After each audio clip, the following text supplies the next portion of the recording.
I was wounded on 21 August 2006.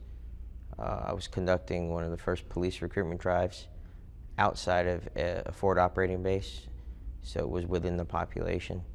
I was pretty much responsible for everything that happened, security, how it went, operations and things like that. There was a suicide truck bomb and about 200 tanks of propane.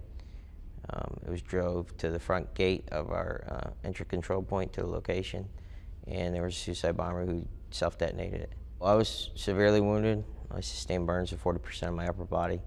I was evacuated to Brooke Army Hospital here in San Antonio, and that pretty much ended my Army career. I spent the next 3 years recovering before I was medically discharged in Christmas of 2008.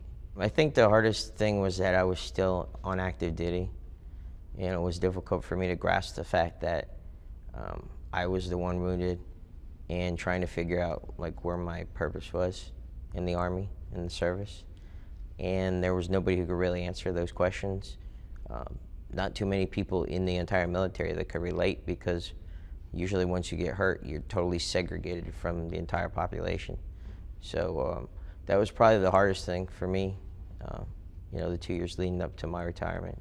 That, you know, culminated by dealing with my family and being able to adapt, you know, to my situation, as well as trying to decide what I was going to do with my future.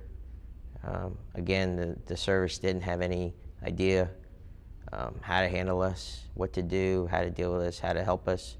And it was more of a trial and error type thing for most of the soldiers.